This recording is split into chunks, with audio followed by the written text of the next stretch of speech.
Are you ready? A Shot of Wrestling, episode 168. And wait, go. Break your damn shot, boy. Is that the message you got? We about to go live. Are you ready to rock? So take a shot. Oh, so take a shot. Oh, yeah. I'm a street breaker. I'm a heartbreaker. This is my dawn. I'm Ramon Razor.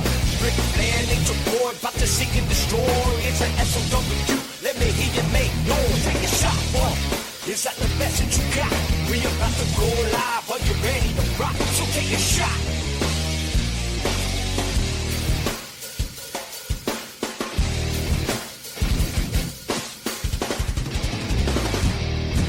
Hello, everybody, and welcome to episode 168 of A Shot of Wrestling. I'm your host, at Michael J Puddy, and joining me today, for the first time in a while, you get to see this guy's beautiful face, P Rosato, the voice of BCW. Puddy. Welcome back to the show, my friend. How are you? Always a pleasure to be back. As you can see, I am a tired man today. Came in here with an extra large coffee to the studio. Yeah, it's huge. It is huge. It is a huge coffee. But, you know, I've just been a little busy in Vegas, trying to bet double or nothing. I see what you did there. Double zeros? You know, get a couple zeros on the end of the ticket, though. You want to get the zeros at the end of the ticket, not the beginning of the ticket. Tell me about it. Been there. How's life? How's you been? You got a new dog, right? 6-month-old pit bull. Well, 6.5 months now. Beautiful little thing. Rambunctious as all hell, but great thing coming up. Got a 6.5-month-old pit bull. School year's almost over. That's right. So I'm gonna get a chance to still not be on the beach. No, I'm just kidding. Probably finally get a well-deserved tan on this body. Do you tan or do you burn? Depends.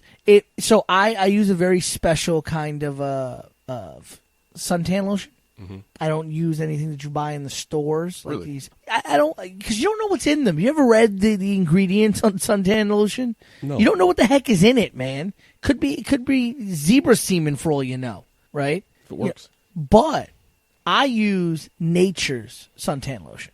Is that a brand or is that a description of something? No, Crisco. Really? You go to like Walmart, buy a big tub of it for like $2.45, Okay. right? Slather some of that on you, and when you hear yourself start to sizzle, to turn over. Oh, it's Kramer over here. Kramer from Seinfeld. You don't do butter, huh? No butter. Butter's too expensive. It is very expensive nowadays. Go get a big tub of Crisco at the Walmart for like $2.45. The thing will last you 4 years. I'm going to have to give this a shot. See what happens. Listen, I'm telling you, it works. It works. Here's what I know. 60% of the time, it works 90% of the time. Thanks, Wayne Gretzky. Anchorman, you got to see. I'm very disappointed in you now, buddy. Move on to the next segment of the show. I need something. Let's start the show. We always start the show this week. Wrestling Replay. Guests pick. Roy Rumble, January 19th, 1992, from the Knickerbocker Arena in Albany, New York, for a crowd of 17,000. The New Foundation, Jim the Anvil Neidhart and Owen, defeated the Orient Express in 17 minutes, 18 seconds. Roddy Piper defeated the Mountie to win the Intercontinental Championship in 5 minutes, 22 seconds. My boys, the Beverly Brothers, defeated the Bushwhackers in 14 minutes, 56 seconds. The Natural Disasters defeated the Legion of Doom via countout in 9 minutes, 24 seconds. And in your main event, Ric Flair won the Royal Rumble for the vacated WWF World Heavyweight Championship in 1 hour, 2 minutes, 2 seconds. You know what's funny on that card, Puddy? It had 3 tag team matches on the main card of the show. And we talk so much about how tag team wrestling has changed, especially in the realm of the WWE. Absolutely. And to have seen Natural Disasters, Beverly Brothers, the Orient Express, which was Pat Tanaka's second successful tag team, because remember he tag teamed Mr. Fuji for a long time. Right. The New Heart Foundation, obviously Brett had split from Jim at the time. The Bushwhackers, you're seeing a bevy of great teams at that time, and it continued for a while in the WWE. And to look at where we are now with tag team wrestling, it's just very sad. It's also weird that there were so many women tag teams that they made a tag team titles for them. They even competed in an Elimination Chamber. Yet there's none around anymore. No, because they were all created for the sake of that match. Yeah, absolutely. Of that championship. And don't get me wrong, I love the fact that we have the most iconic women's tag team champions of all time. Of all time. Longest reigning. Yes, this is very, very true. Very, very true. But it's pushed to the wayside. I mean, you really don't have women's tag teams they're just not brought onto the main roster like that. Like even Asuka and Kairi Sane were kind of like thrown together. What happened to them? You know, again, Kabuki Warriors. Yes, the Kabuki Warriors. Horrible name. I hate it, but you know what do we know, right? It's like a C page on TV. Did you hear about this at the Super Showdown? Apparently, there was a bit of a rumor going around that the Saudis were trying to convince WWE for Hulk Hogan to win the Royal Rumble match or the Rumble match that happened at Super Showdown. Oh, the Battle Royal? Yes. Oh, really? No, I didn't hear that. Apparently, there was a bit of a rumor going around that the Saudis were trying to convince WWE for Hulk Hogan to win the Battle Royal. So they got Mansoor instead. Come on. Well, I mean, it made more sense with Mansoor because Mansoor is from Saudi Arabia. Yeah, that made sense. You know, Hulk so Hogan. that makes sense. I mean, they're about 10 years behind everything, it kind of seems out there when it comes to professional wrestling. So to them, Hulk Hogan's still in his prime. You had Hogan and, you know, the Goldberg and Taker match and stuff. But yet we still can't get Sting and Taker. No. I'm sure that's next year. Or next, November when they're coming up? I don't know. I hate those trips. Even if they can go. I don't know if they can even go at that point, but maybe WWE will learn their lesson. No. For that kind of money, they will close every eye and not see a darn thing. But I wonder if that match is going to happen, it's going to happen in Saudi Arabia. Yeah, unfortunately. Yeah. And the sad part about it is every trip you're seeing more and more stars saying they don't want to go. Yep. Also, what really sucks is that's not an easy trip to take. It's a long trip. Oh, yeah. So these guys went over there to, last a minute in the Battle Royal? That sucks. But listen, you know the money's good when it was enough to get Shawn Michaels out of retirement. That's true. For one match. Well, I think Goldberg, the rumor is made $2 million. I believe. And listen. So I'm assuming Shawn Michaels was something similar. If I'm them, and you're telling me, wait a minute, I get to go work a match in Saudi Arabia, whatever, you can fly me first class, whatever. I'm making what? What kind of $2 million for a match?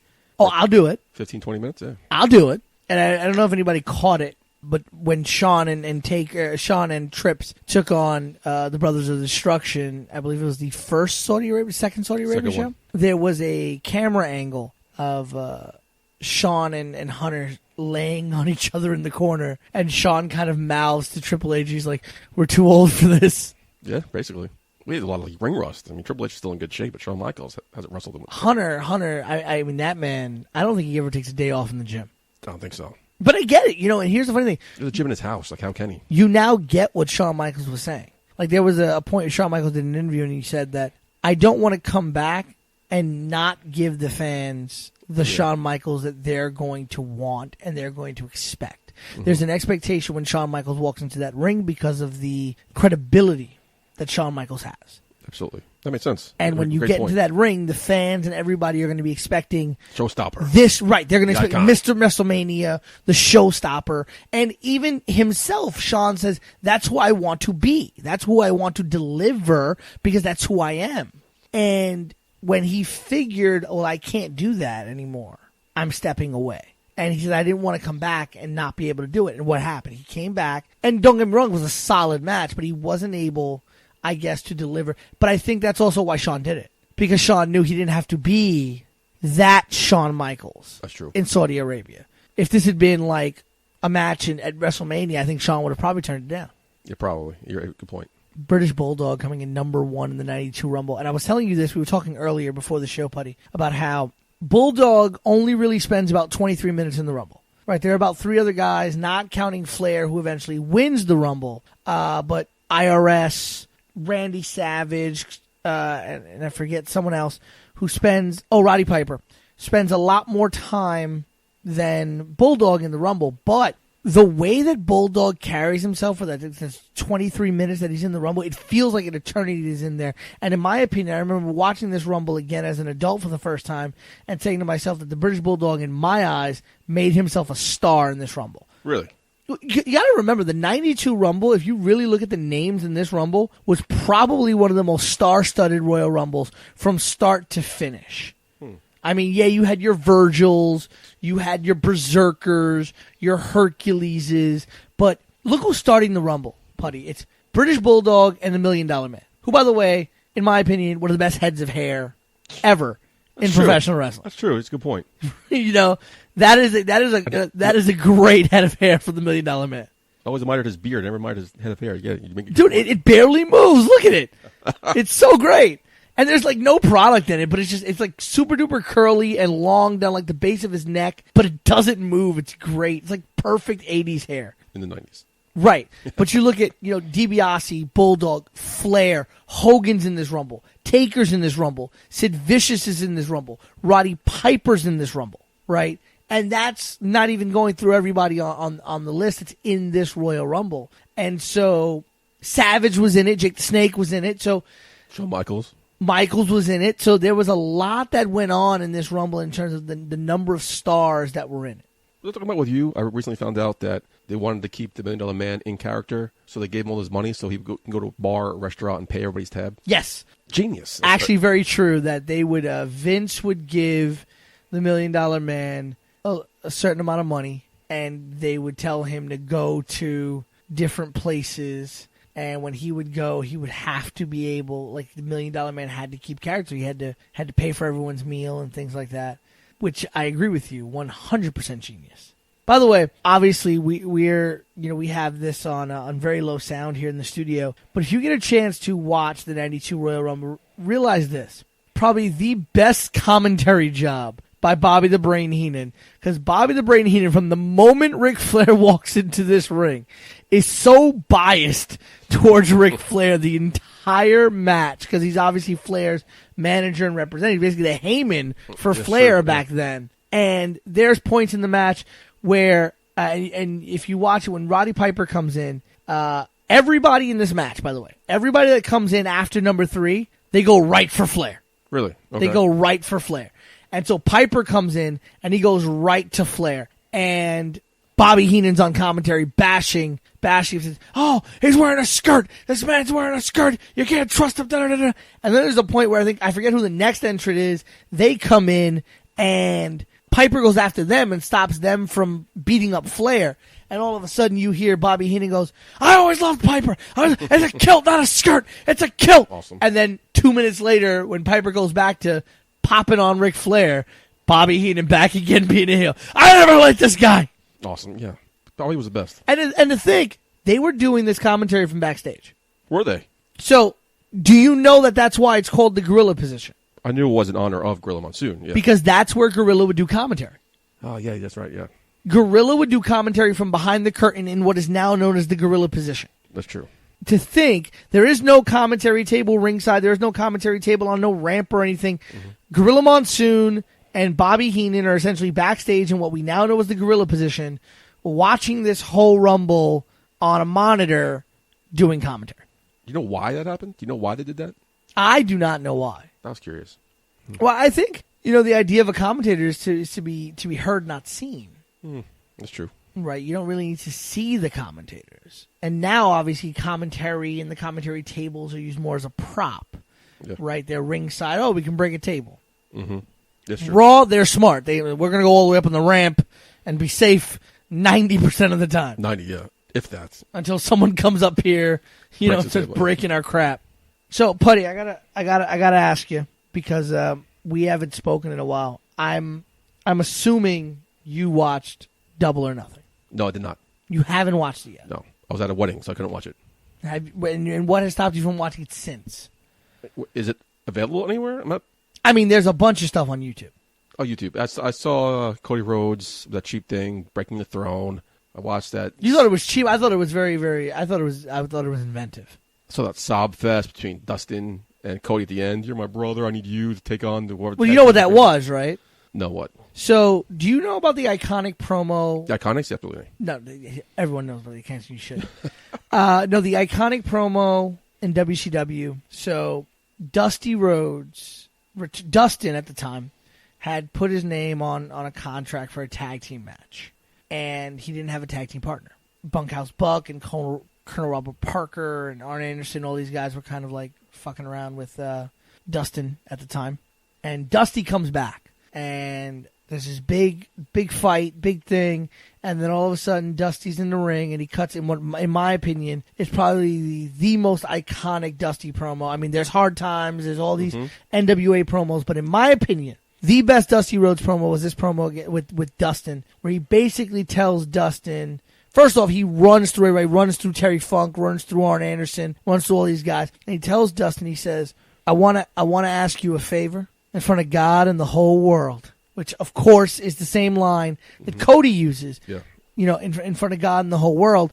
He starts by telling Dustin that essentially he apologizes. He says, because when you were born, I went out to go ply my trade and I abandoned you. And then I became world heavyweight champion and I abandoned you. And now I've become some kind of corporate cowboy, and again, I abandoned you. And it leads to him essentially telling Dustin that he doesn't want him to look for no partner. He doesn't want him to beg anybody to be his partner. But if he can carry this old, out of shape, beat up, spindly leg old man, then Dusty would want to be his partner.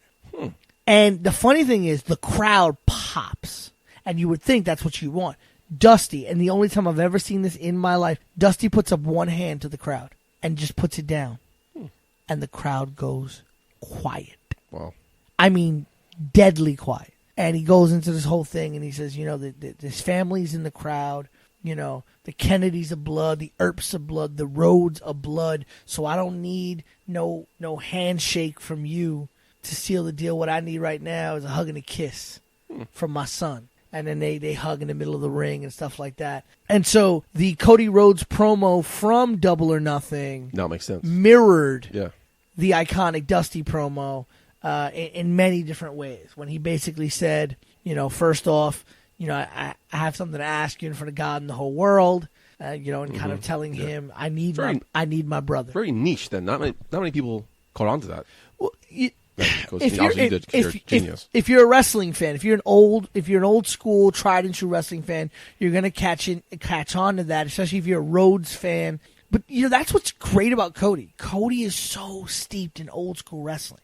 Beyond the fact that Cody Rhodes is the son of Dusty Rhodes, Cody Rhodes grew up in this business, grew up among the greats. And one of the things that I love about what Cody Rhodes looks at and what he sees is, in a way, he looks at pro wrestling through the lens of this generation while also looking at pro wrestling through the lens of his father's generation. Because back in the days of Dusty Rhodes, the NWA and early WCW and stuff like that, you needed to do one very important thing to be on shows. What was it, Michael J Puddy? You had to sell tickets. Oh, draw, yeah. You had to put butts in seats. You had to draw. Did you draw money? Did you put butts in the seats? And no one can deny that Dusty Rhodes put butts in seats. And I think one of the things you see with AEW is they're looking at who can put butts in seats. And that's why you see these signings like a Jericho. That's why you see the Lucha Bros and the Bucks as a match. That's why you're seeing the John Moxley. Why? Not because they're great, because they are, but because they put butts in seats. I'll give you 2 minutes here. Your thoughts on AEW. Is it going to be the next best thing? Are they competition for the WWE? They haven't been on since AEW started. I think AEW, on a theoretical level, they have the money to be competition. Right? They have Tony Khan and his father Saad Khan, billionaires. They have the money to be. They have, in my opinion, the management structure to be successful. I've met Cody Rhodes on a couple of occasions. I think about 2 or 3 times. We've spoken a couple of times. So you just dropped the name on the floor. I don't want to pick that up. Yeah. I've we've spoken a couple of times. The man is a genius. I have met, known, and have conversed with the Young Bucks on many occasions. That's 2 names you dropped on the floor. It's actually 3, because both Young Bucks, Matt and Nick, right? Those 2 guys are geniuses. I mean, people think that they're just these flippy guys, right? No, these guys are geniuses. Dive. Right. Omega is a genius just simply because of the fact that what he has been able to do and have such a great career and never really I mean, he's been in WWE developmental before, but never really has stepped foot in the WWE, right? A lot like an AJ Styles, these guys, Omega and them, had careers where they didn't need the WWE, right? And then you look at who's backstage. Jerry Lynn, Dean Malenko, Billy Gunn. Not only guys who have been there, right? But guys that are just successful and understand how this works. So from a management structure... Aren't Anderson there yet? Officially, no, but he they have interest in him. And I'm just waiting for that day. Are these guys putting all their eggs in one basket, though, leading up to the hype? This is going to be the next WCW, or do you think it can up to that hype. I mean, I don't want to call it the next WCW because WCW went out of business. Okay. Right. Enough. I think AEW will be the first AEW. Okay. Right. One of the things we know is that the WWE is susceptible to people being turned off by it. It happens at very high rates, right? Mm-hmm. We see what's happening with house shows. We see what happens. Listen, WWE draws money. I mean, there's no doubt about it. They got it. They're the number one game in town. They are Ringling Brothers, Barnum and Bailey. Okay? But to me, honestly, I don't think it's the fans that determine whether or not AEW is going to be a success or not. I don't think it's the money. I don't think it's the management. I don't think whether or not it's that they promote something different than WWE. I'm honestly going to tell you what's going to make or break AEW. And right now I think is making it, and in my opinion is the reason why I say AEW will be wildly successful, is the wrestlers. Roster, yeah. Not the roster. How many people have we heard, whether it be rumor, substantiated or not, is unhappy with their position in the WWE? We don't have that much time. Right. And that's just the people we've heard of. How many people you think are good professionals sitting back there and biding their time? A lot more than that. Right. So John Moxley said in his interview, okay, John Moxley said it straight out. He knew he wanted out. He made the decision. He told Vince, and he waited out his contract. He didn't ask for his release or anything like that. He waited out his contract, and when it was done, he left. He did business the right way. And there are a lot of guys who are back there who are probably going to do that. Here's where it affects WWE. We've seen John Moxley, for former Dean Ambrose, leave, and now he's on AEW. And everywhere else, apparently. Jericho's there. Yeah. Okay. The former Ty Dillinger, now known as Sean Spears, is there. How many other people? We've heard the rumors about the Revival. Yeah. Right? Good brothers. The almost never-ending rumors. Right? We heard rumors about AJ Styles. I'm waiting for the rumors on Gallows and Anderson. Those are started already. Right? Yeah. No, but for Japan, yes, but not AEW. Here's the thing. It's not the main roster WWE's got to be worried about. That's a good point. I thought about it that way, yeah. I honestly believe... The misused guys. No, not... I don't even think they're the biggest they're the biggest ones to worry about. Which are then? The people in NXT. Okay. How many people are signed to NXT contracts, okay, that haven't been on TV yet, that are not being used in NXT? And I look at Juice Robinson, the former CJ Parker in NXT, was killing it in Japan, right? Yeah. How many guys like him are in NXT and are looking at this and are saying, you know what, I don't want to be micromanaged. I don't want to eventually get to the main roster and then fail there knowing how great I am in NXT. Because we all can admit that the NXT product is different from the main roster product. Absolutely. And there are so many guys, Tyler Breeze, and the list goes on and on and on, wildly successful in NXT, whether it was for presentation, fans, whatever. They go to the main roster, they're either mishandled, misused, micromanaged, whatever. Whatever the reason is, they're not as successful on the main roster as they are in NXT. How many of these guys that are signing NXT contracts that are going to say, you know what, maybe I want the freedom now? How many people are going to say, you know what, thanks but no thanks? And I think that's the bigger question. How many of these independent professional wrestlers who have coming off the indies, right? Because I think in the last 6 or so classes, they've signed maybe, 2 or 3 big name independent wrestlers in every class in NXT. Pretty much. How much space do you have? And how soon before these guys start to say, you know what, maybe I don't want to go past NXT, or I want to go see what's out there first? And that's where I think is the big one.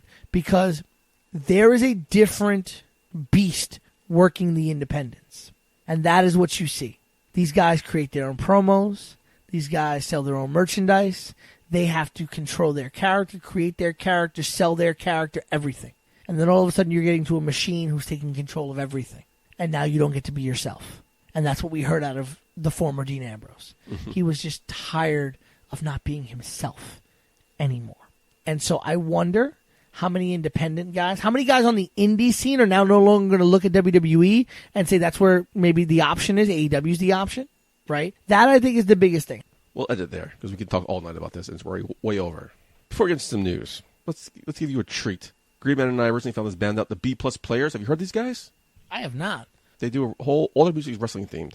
And I heard the song on Monday night. It's been stuck in my head all week. So my gift to you is this earworm. Shawn Michaels was a rocker. by the B+ players. Sit back, relax, and enjoy.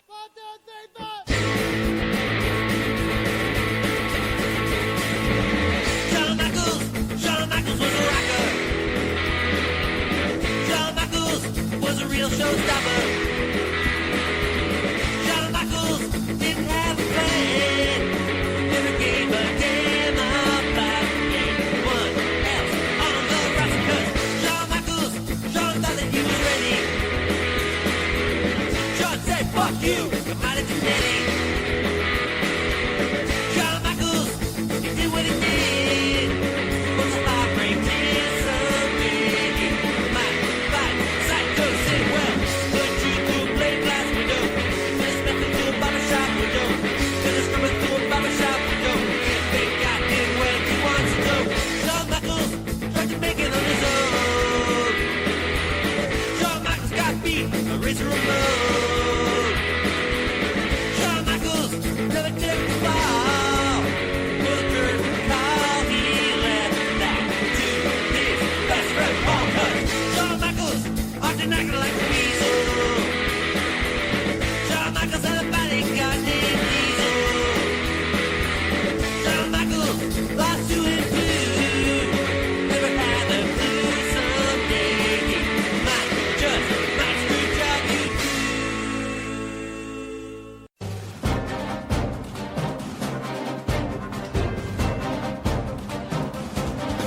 It's time for In the News with Michael J Puddy and Pete Rosato.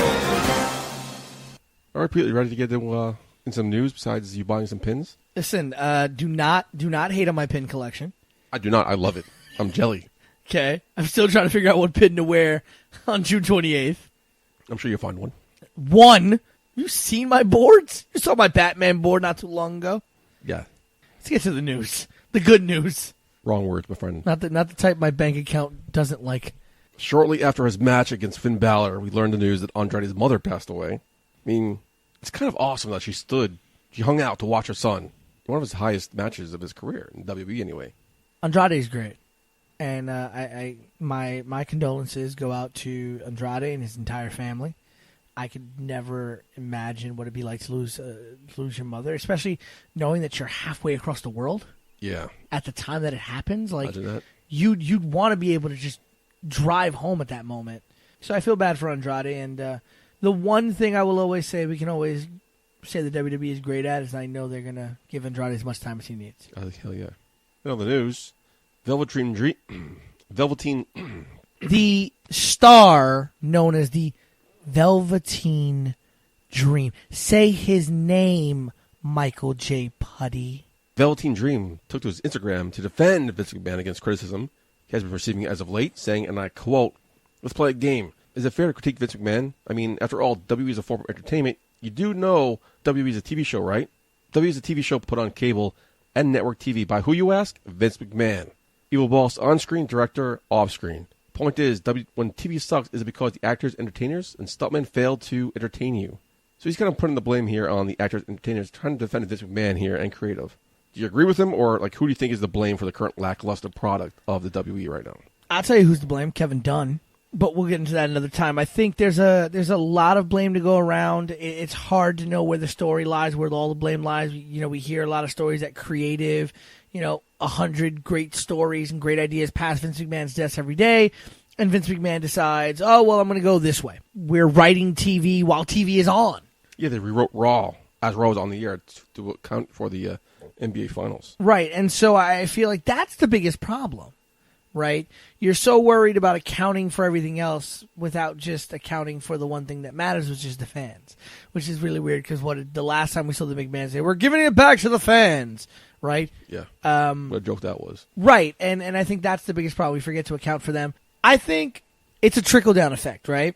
Vince McMahon obviously controls the company. This is not to say that Vince McMahon isn't a genius. Do I think he's lost touch with the wrestling world now? Yes, because I think Vince McMahon will always believe that his idea is the greatest thing in the world. So the frustration goes down to creative. Creative is frustrated. It goes down to the wrestlers. The wrestlers are frustrated.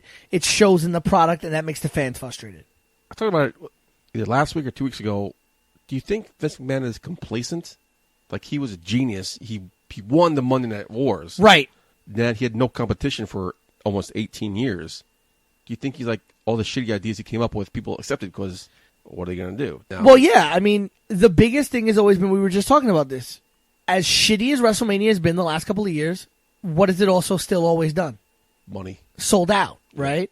So the problem with the internet wrestling fan nowadays is we'll sit there and complain, we'll sit there bitch, whine, and moan, but we'll still buy a ticket, Absolutely. right? Andrew Dice Clay, one of my favorite comedians, Andrew Dice Clay said this back in the... Now, don't get me wrong, Andrew Dice Clay was way over the deep end, but he said something very, very insightful. George Carlin has echoed it. Don Rickles echoed it. A lot of great comedians have echoed it. You don't have to listen to the show. That's true. Right? For example, if you don't like a shot of wrestling, which you should, don't know why you wouldn't, Thank you. you can listen to another podcast. No one is forcing you to listen to a shot of wrestling. I am to my mother. You should, Yeah. right? But no one's forcing you to do it. You can listen to another podcast. Back in the days of radio, you could change the dial Yep. if you didn't like what was on. You can change the channel if you don't like what's on, right? And you haven't been able to do that with wrestling for a long time.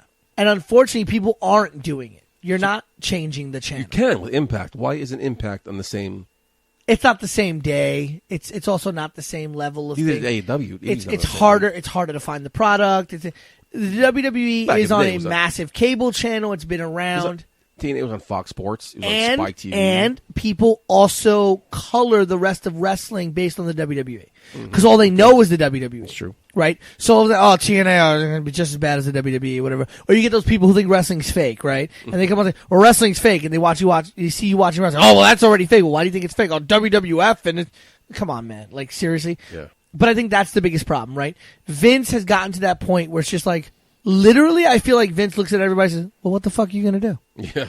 Like, What are they going to do? right? Like, and that's the biggest problem is there's no one that's been, and I'm going to go like full, like censor here. Like, no one's fucked with Vince's money. Nobody has even come close. And that's the issue. You want to start getting change in the WWE? Start fucking with the man's money. Because when WCW fucked with his money, what happened? We got the Attitude Era, which many people to this day consider to be the greatest era in professional wrestling in the last 20, 30 years. Yep. Right? You fucked with Vince's money, and Vince gave you... When he thought the territories were going to fuck with his money, what did he do? He bought them out. Yeah. And he brought all the great guys from the territories into the WWF. Right? When WCW fucked with his money, he changed his product so that fans were so rabidly for the WWF. So isn't AEW kind of poking the bear here? They Wake are, Vince and that's a up. good thing. Wake Vince up But and see what that is a happens. good thing, right? Because here's the thing. I don't like to look at wrestling as one ship sinks and one ship floats. I like to think that a rising tide raises all ships. Well said. Right? So if AEW's doing well, the WWE is either going to adapt or their money's going to get fucked with. Right? So I don't think Vince is going to let his money get fucked with. Nope. Right? So Vince will do what? He will move forward, he will adapt, and he will start showing you exactly why he's able to do what he's able to do. But for a long, long time, Vince hasn't had to worry about that. Vince maybe still even won't, and here's the fucked up thing about it. Even with the AEW possibly fucking with Vince's money for a while, you probably won't see Vince change too much, and here's why. He's got a buku money deal coming from Fox. Yeah. Well said. Right? So he can sit back and lose money and not really lose money. True. Right? He's hoping to be profitable with the XFL. He already put like $100 million into it. Right? And he's expecting some kind of payback from it. He's already got TV deals for the XFL. Yep. Big one. Right? So there are things that Vince has been able to do because there hasn't been any competition. So I'm interested to see how quickly things change on the main roster. We were talking about this earlier, about how the TV tapings out at NXT this past week, which lead us into NXT TakeOver Toronto, that apparently the report was that the creative team at NXT was super duper psyched for what the last set of TV tapings were going to produce because, in their words, they went all out. Mm-hmm. Right? They know what it is. Mm-hmm. They know the pressure that's on them. I don't think Vince feels that yet. Yet. And that's the key word, yet. Wait till October. Again, You want to change the WWE, you want to change anything that makes money, stop giving it money, right? People aren't doing that yet, right? And when people start doing that, then we'll see how things change. Speaking of changing the game, Alberto Del Rio and Chavo Guerrero launched their own wrestling promotion down in Mexico, Nacion Lucha Libre. Well done. I fucking nailed that. Nice. There you go.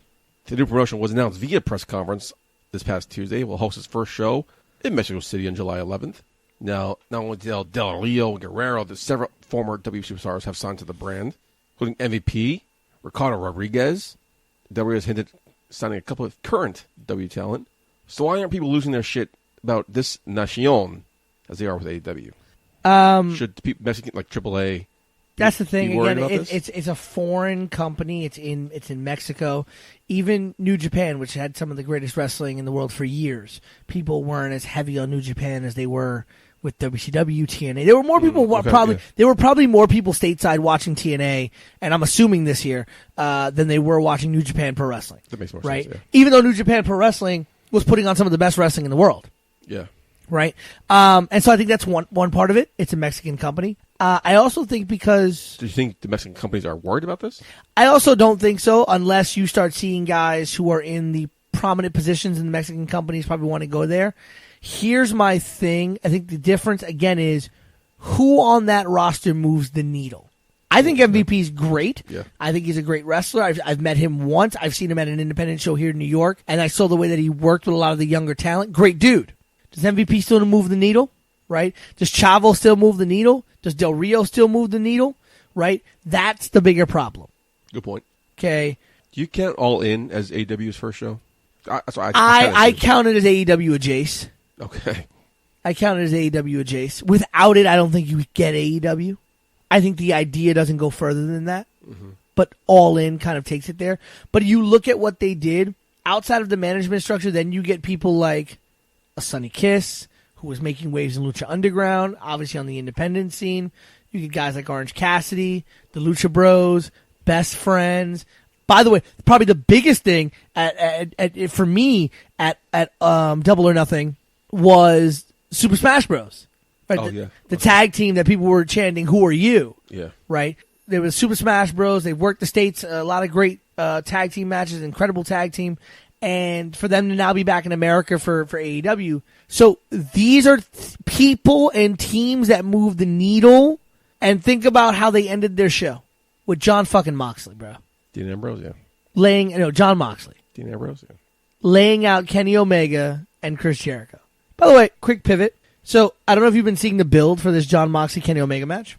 No, I haven't. And Kenny Omega made a statement when they asked him like how important it is for him to beat John Moxley. And he says it's very, very important because I can't lose to a guy, especially a guy from that place, right? Did he lose to Jericho?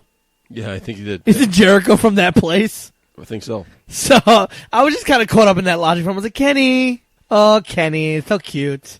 But that's the thing. I mean, look at ROH, man. I feel bad for ROH. Yeah, aren't they supposed to be the next in line for WWE? They seem to be I'm going to say this, and the ladder, somebody involved in Ring of Honor is going to hear this, and I'll never be invited to be at a Ring of Honor show ever again, and I'm sorry. But truth be told, for many, many years, in my opinion, Ring of Honor has been nothing but a trampoline company. What's higher on the totem pole, Impact or Ring of Honor? You can have a career in Impact. I don't know if any people still consider Ring of Honor to be the place to build your... I think Ring of Honor is essentially... It's the internship. Can they come back from that, or is it their place right now? I think they can. It takes a lot, but you got to remember, like I said, to me, they're the internship in pro wrestling. Mm-hmm. They're where you go to build your name. Well put. And then you go to Japan. Then you go to WWE. Then you go to Impact. Because you can name a bevy of names on the WWE roster that were the biggest stars in Ring of Honor. Yes. Okay. Seth Rollins, Samoa Joe, Daniel Bryan, AJ Styles, who went to TNA first, Daniel Bryan, for a while CM Punk while he was still there, Samoa Joe, Nakamura, who was big in Japan and Ring of Honor, okay, and I'll take you way back in the Wayback Machine. Jamie Noble, ooh yeah, okay, who's a Ring of Security, yeah, who was a Ring of Honor champion, okay, is he champion? Yeah, oh shit, the kings of wrestling, Cesaro and Cassius Ohno, right? So, and then you look at Impact's roster, Christopher Daniels when he was there, Kazarian when he was there, all these people who were huge. Jay Lethal, right, was big in Ring of Honor, but then got bigger in Impact, and then it's kind of he went backwards now, right? But you don't really see a lot of guys like Matt Taven. I think is what like the longest tenured guy in the Ring of Honor roster right now. I don't know. Guys like Matt Taven, Delirious, Cheeseburger, guys like that. And so to me, right now, Ring of Honor, and for a while now, Ring of Honor has been the trampoline. It is the internship in professional wrestling. It's where you go to start out. It's where you go to get to get your name, get great work in. It's a AA in baseball. It really is. It's the AA, the AAA. And I think, don't get me wrong, I think there's a lot of great stars in Ring of Honor. Of course. There's been a lot of great talent in Ring of Honor throughout the years. Hell, the whole Undisputed era There you go. is Ring of Honor. Absolutely. Okay, so it just goes to show. And I feel bad for Ring of Honor because I think for a long, long time they produced a really, really great product, and then unfortunately they decided to put all their eggs in the Bullet Club's basket. In other news, the first collaboration between WWE Studios and Netflix is scheduled to begin filming this year. Oh, great. The movie is titled The Main Event. Oh, great. It will tell the story of a 10-year-old boy who is bullied but dreams of growing up to become a WWE superstar. The boy gets to live his dream earlier than expected when he discovers his secret to having super strength is in his breakfast cereal, becoming the Spaghetti Kid. John Cena will make a cameo along with Bray Wyatt, The Miz, and Sheamus. I at 3 different points in what you said, I was confused and I thought I knew what was happening. So you said that a 10-year-old kid wanted to live their dream of being a WWE superstar. So I thought, wait a minute, it's a movie about Bayley's life. Oh, shit. Right? And then you said that they found the secret to super strength in their breakfast cereal. And I was just like, oh, so their mother obviously buys them Bootios. But then you said they became the Spaghetti Kid, and now I have questions. Are they letting the kid eat spaghetti for breakfast? And if so, why are they not my parents?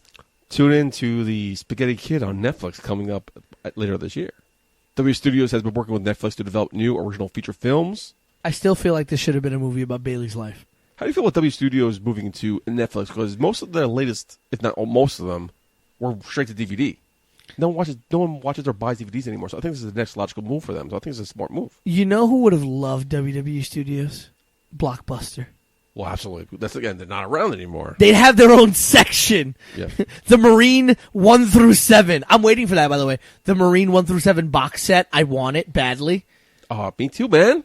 Hell You yeah. get the whole box set of the Marine. Do you feel inclined to watch? Would you even No, watch? I do not feel inclined to watch this movie. I think Not that this movie. Like you see W Studios movie on Netflix. Like if you have time to kill, I'll watch it. no.